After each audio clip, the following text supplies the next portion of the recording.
বিশ্বযুদ্ধ এড়াতে সর্বশক্তি প্রয়োগ করবে রাশিয়া, তবে দেশের বিরুদ্ধে মানবে না কোনো হুমকি। মস্কোয় দ্বিতীয় বিশ্বযুদ্ধের বিজয় দিবসের ভাষণে পুতিন।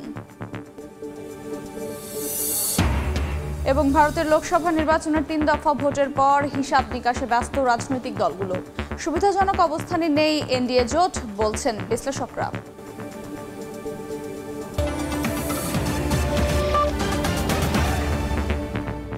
আন্তর্জাতিক সময়ের সঙ্গে আছে আমি আফরোজা মৌটুসী। আন্তর্জাতিক আহ্বানের তোয়াক্কা না করে গাজার লাইফলাইন খ্যাত রাফায় হামলা চালিয়ে যাচ্ছে নেতানিয়াহু বাহিনী। এতদিন নিরীহ ফিলিস্তিনি হত্যায় উস্কানি দিয়ে এবার লোক দেখানো বক্তব্য দিলেন মার্কিন প্রেসিডেন্ট জো বাইডেন। তেল আবিবকে অস্ত্র সরবরাহ বন্ধের হুঁশিয়ারি দিয়েছেন তিনি। এদিকে যুদ্ধবিরতি ইস্যুতে সমঝোতার ক্ষেত্রে ইসরায়েলকে আর কোনো ছাড় দিতে রাজি নয় বলে জানিয়েছে ফিলিস্তিনের স্বাধীনতাকামী সংগঠন হামাস। যুদ্ধবিরতি প্রতিষ্ঠা নিয়ে সমঝোতা ইস্যুতে ইসরায়েলকে আর ছাড় দিতে রাজি না থাকার কথা জানিয়েছে ফিলিস্তিনের স্বাধীনতাকামী সংগঠন হামাস। সংগঠনটির রাজনৈতিক কার্যালয় এক বিবৃতিতে জানায়, গেল সোমবার গ্রহণ করা যুদ্ধবিরতি প্রস্তাবের বাইরে যাবে না তারা। হামাসের দাবি, যুদ্ধবিরতি চুক্তিতে পৌঁছানোর ব্যাপারে তেল আবিব আন্তরিক নয়। এদিকে গাজায় যুদ্ধ শুরুর পর প্রথমবারের মতো মিত্র ইসরায়েলকে সরাসরি সতর্ক করলেন মার্কিন প্রেসিডেন্ট জো বাইডেন। সিএনএনকে দেয়া সাক্ষাৎকারে তিনি বলেন, রাফায় বড় ধরনের অভিযান চালালে ইসরায়েলকে মার্কিন অস্ত্র সরবরাহ বন্ধ করে দেয়া হবে। গাজায় বেসামরিক মানুষ হত্যায় নেতানিয়াহু বাহিনী যুক্তরাষ্ট্রের দেয়া অস্ত্র ব্যবহার করছে বলেও স্বীকার করেন বাইডেন। গাজা ইসরায়েলি হামলা বন্ধের দাবিতে যুক্তরাষ্ট্রের বিশ্ববিদ্যালয়ের শিক্ষার্থীদের আন্দোলন অব্যাহত আছে ধরপাকড়। স্থানীয় সময় বুধবার জর্জ ওয়াশিংটন ইউনিভার্সিটিতে ফিলিস্তিনিদের সমর্থনে বিক্ষোভ শুরু হলে বাধা দেয় পুলিশ। এ সময় বিক্ষোভকারীদের ছত্রভঙ্গ করে দেওয়ার পাশাপাশি আটক করা হয় বেশ কয়েকজনকে। এদিকে যুক্তরাষ্ট্রের শিক্ষার্থীদের এই আন্দোলন ছড়িয়ে পড়েছে দেশে দেশে। স্পেনের মাদ্রিদের বিশ্ববিদ্যালয়ে তাঁবু টানিয়ে চলছে প্রতিবাদ। প্রতি সহমর্মিতা জানাতে যুক্তরাষ্ট্রের শুরু হওয়া শিক্ষার্থীদের এই আন্দোলন ছড়িয়ে পড়েছে দেশে দেশে। আমেরিকা থেকে শুরু করে ইউরোপ, এশিয়ায় বিক্ষোভ হচ্ছে বিশ্বের বিভিন্ন দেশে।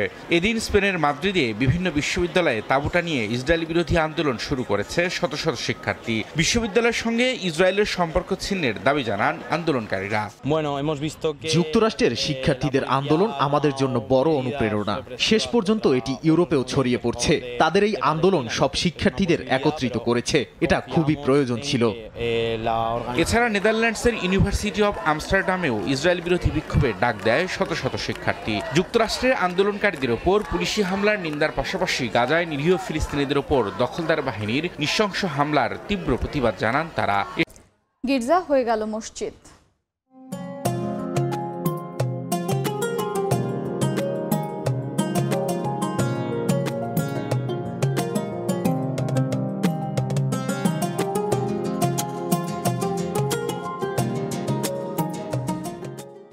তুরস্কে 700 বছরের পুরনো গির্জাকে মসজিদ করা নিয়ে রিপোর্ট থাকছে সংবাদের শেষাংশে। বিশ্বযুদ্ধ এড়াতে সর্বশক্তি প্রয়োগ করবে রাশিয়া। মস্কোয় দ্বিতীয় বিশ্বযুদ্ধের বিজয় দিবসের ভাষণে এমনটাই জানান দিলেন রুশ প্রেসিডেন্ট ভ্লাদিমির পুতিন। একই সঙ্গে নিজেদের সার্বভৌমত্ব রক্ষায় রাশিয়া কারো হুমকি মানবে না বলেও মন্তব্য করেন পুতিন।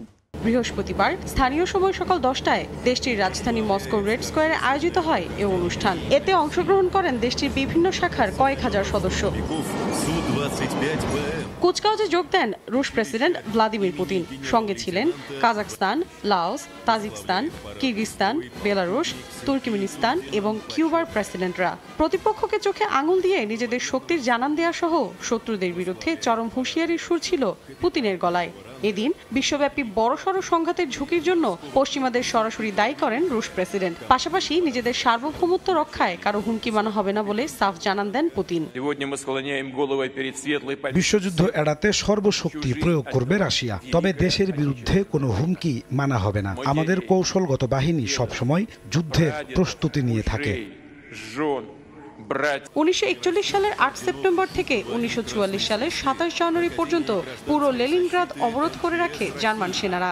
এর মধ্যে 1943 সালের 18 জানুয়ারি সাবেক সোভিয়েত বাহিনীর সদস্যরা সেই অবরোধ ভাঙতে সক্ষম হলেও চূড়ান্তভাবে লেনিনগ্রাদ শত্রুমুক্ত হয় 1944 সালের 27 জানুয়ারি। দীর্ঘ প্রায় 2.5 বছরের ওই অবরোধের কারণে অনাহার এবং প্রচণ্ড ঠান্ডায় প্রাণ হারান লেনিনগ্রাদের কয়েক হাজার বাসিন্দা। মৌসুমী সাথী, সময় সংবাদ। ভারতের চলমান লোকসভা নির্বাচনের 3 দফায় ভোট গ্রহণ শেষ হওয়ার পর শুরু হয়েছে দেশটির প্রধান রাজনৈতিক দলগুলোর হিসাব মেলানোর খেলা। স্থানীয় গণমাধ্যম বলছে দেশটির শাসক এনডিএ জোটের পক্ষে সুবিধাজনক নয় ভোটের হিসাব নিকাশ। তাদের মতে ধর্মীয় মেরুকরণ, ঢালাও প্রতিশ্রুতি বাস্তবায়ন না করা এবং শিল্পপতিদের সঙ্গে মোদির ঘনিষ্ঠতায় ভোট বাক্সে টান পড়তে পারে বিজেপির। আরও জানাচ্ছেন সুব্রত আচার্য।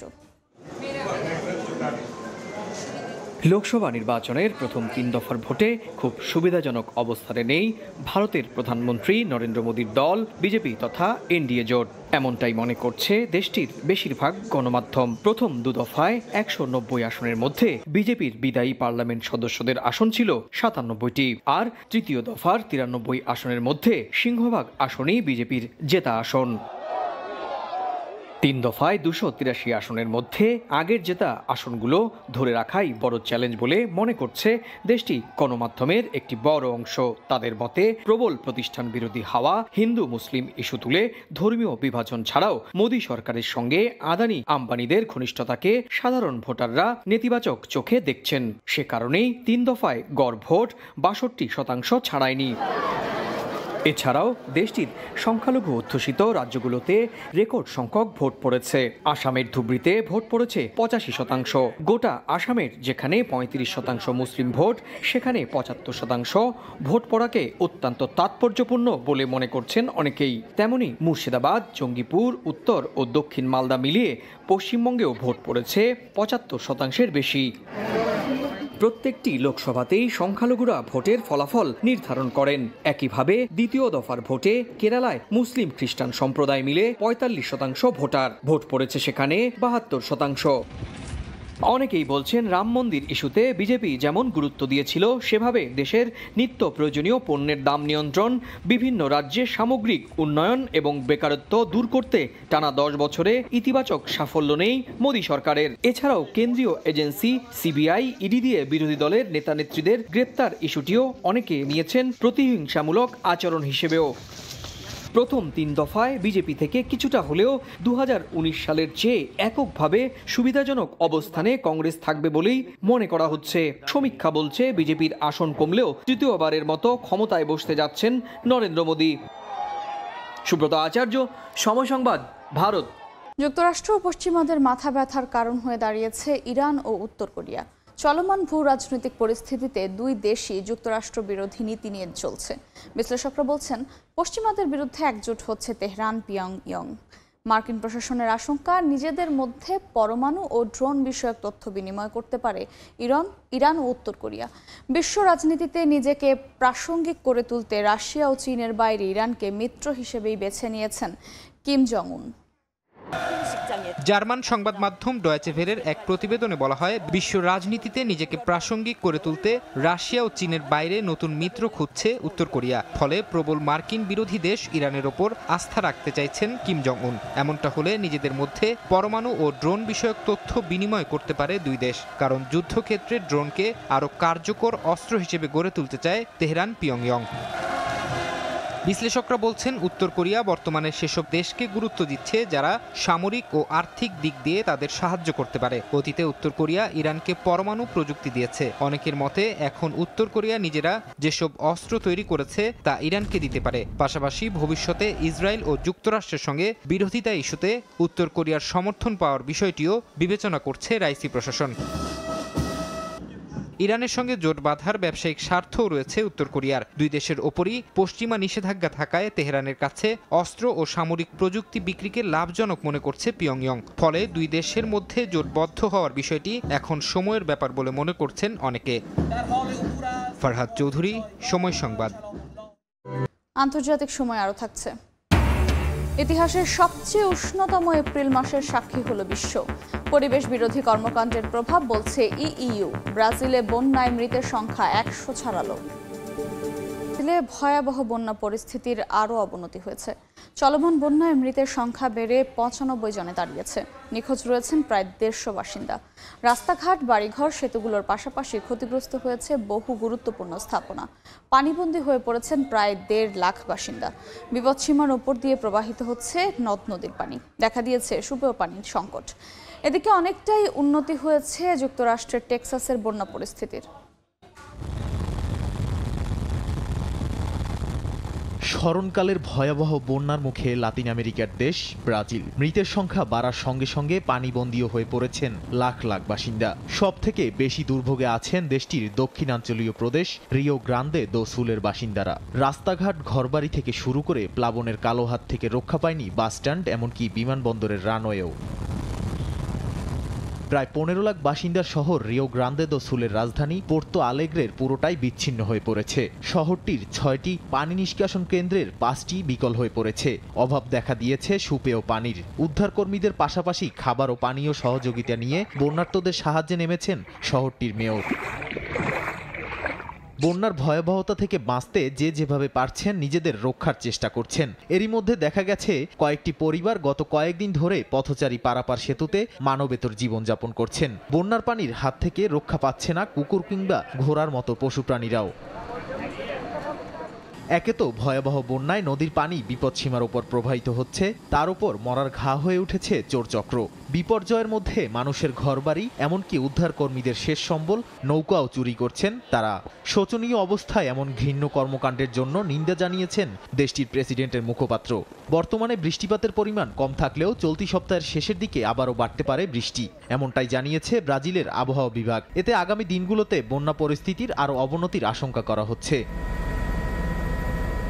এদিকে ক্রমেই স্বাভাবিক হতে শুরু করেছে যুক্তরাষ্ট্রের টেক্সাস অঙ্গরাজ্যের বন্যা পরিস্থিতি। বন্যার পানি কমতে শুরু করায় বাড়িঘরে ফিরতে শুরু করেছেন বাসিন্দারা।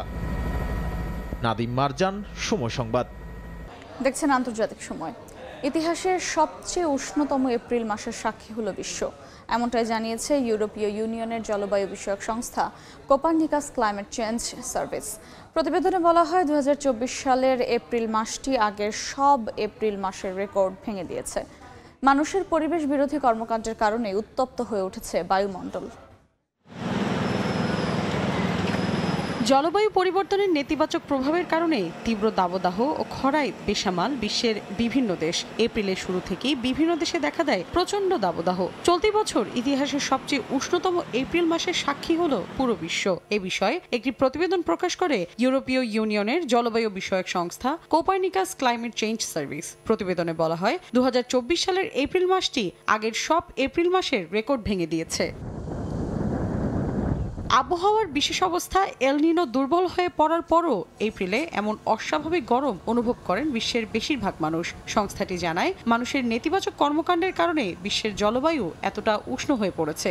গেল বছরের জুন থেকে প্রত্যেক মাসেই তাপমাত্রার নতুন রেকর্ড হচ্ছে বলে জানায় কোপারনিকাস ক্লাইমেট চেঞ্জ সার্ভিস। চলতি বছর এপ্রিলে বিশ্বের গড় তাপমাত্রা 1850 থেকে 1900 সালের প্রাক শিল্পের সময় থেকে রেকর্ড করা গড় তাপমাত্রার চেয়ে 1.58 ডিগ্রি সেলসিয়াস পর্যন্ত বেশি দেখা গেছে। এদিকে গেল 12 মাসের গড় তাপমাত্রাও শিল্প পূর্ব সময়ের চেয়ে 1.6 ডিগ্রি সেলসিয়াস বেশি ছিল। যদিও 2015 সালে প্যারিস সম্মেলনে সিদ্ধান্ত নেওয়া হয় এই তাপমাত্রা যেন কোনোভাবেই 1.5 ডিগ্রির বেশি না বাড়ে। সেজন্য প্রয়োজনীয় ব্যবস্থা নেওয়ার কথা জানান সংশ্লিষ্টরা। জলবায়ু পরিবর্তনের বিরূপ প্রভাবে ভারত থেকে শুরু করে ভিয়েতনাম পর্যন্ত এশিয়ার বিস্তীর্ণ এলাকায় কয়েক সপ্তাহ জুড়ে তীব্র দাবদাহ বয়ে গেছে। ব্রাজিলের সৃষ্টি হয়েছে ব্যাপক বন্যা পরিস্থিতির। কোপারনিকাসের জলবায়ু বিশেষজ্ঞ জুলিয়ান নিকোলাস বলেন, বৈশ্বিক উষ্ণতা বৃদ্ধির ক্ষেত্রে প্রতি ডিগ্রি তাপমাত্রা বাড়ার সঙ্গে আবহাওয়ার চরম পরিস্থিতি দেখা যায়। এসব পরিস্থিতি আরও তীব্র ও ঘন ঘন ঘটতে থাকে। এপ্রিল মাসে চরম খরা ও বন্যার মতো পরিস্থিতির সাক্ষী হয়েছে বিশ্ব। মৌসুমী সাথী, সময় সংবাদ। দেখছেন আন্তর্জাতিক সময়। তুরস্কে প্রায় 700 বছরের পুরনো একটি গির্জাকে মসজিদে রূপান্তর করা হয়েছে। দেশটির প্রেসিডেন্ট রিসেপ তাইপ এরদোয়ানের ঘোষণার পর গেল সোমবার মসজিদটি মুসল্লিদের জন্য খুলে দেওয়া হয়। তুরস্কে প্রায় 700 বছরের পুরানো একটি বাইজেন্টাইন গির্জাকে মসজিদে রূপান্তর করা হয়েছে। 6 মে মসজিদটিকে মুসলমানদের জন্য খুলে দিয়েছেন দেশটির president Recep Tayyip Erdogan. Byzantine গির্জাটি কোরা গির্জা হিসেবেও পরিচিত। 1400 শতকের ফ্রেস্কো সম্বলিত গির্জাটি খ্রিস্টানদের কাছেও মূল্যবান। 1453 সালে অটোমান তুর্কিরা কনস্টান্টিনোপল জয়ের প্রায় অর্ধ শতাব্দী পর গির্জাটিকে কারিয়া মসজিদে রূপান্তরিত করা হয়। দ্বিতীয় বিশ্বযুদ্ধের পর অটোমানদের পতন হলে তুরস্ক ধর্মনিরপেক্ষ প্রজাতন্ত্র হিসেবে গড়ে ওঠার চেষ্টা চালায়। তখন কারিয়া মসজিদ হয়ে যায় কারিয়া জাদুঘর। যুক্তরাষ্ট্রের শিল্প ইতিহাসবিদদের একটি দল মূল গির্জার মোজাইকগুলো পুনরুদ্ধার করতে সহায়তা করেছিলেন। 1958 সালে এসব মোজাইক প্রদর্শনীর জন্য রাখা হয়েছিল। 2020 সালে ইউনেস্কো কর্তৃক সুরক্ষিত হায়া সোফিয়া সম্পর্কিত এ ধরনেরই একটি রায় দিয়েছিলেন তুরস্কের আদালত। সেই রায়ের 1 মাস পর একটি বাইজেন্টাইন গির্জাকে মসজিদে রূপান্তরিত করার নির্দেশ দিয়েছিলেন এরদোয়ান। গির্জাটি প্রথমে মসজিদ এবং তারপর জাদুঘরেও রূপান্তরিত করা হয়েছিল। তারপর ভবনটিকে স্থায়ীভাবে মসজিদে রূপান্তরের নির্দেশ দেন এরদোয়ান। ফারহাদ চৌধুরী, সময় সংবাদ। আন্তর্জাতিক সময়ের শীর্ষ সংবাদ জানিয়ে দিচ্ছে আরেকবার। এবং বিশ্বযুদ্ধ এড়াতে সর্বশক্তি প্রয়োগ করবে রাশিয়া, তবে দেশের বিরুদ্ধে মানবে না কোনো হুমকি। মস্কোয় দ্বিতীয় বিশ্বযুদ্ধের বিজয় দিবসের ভাষণে পুতিন।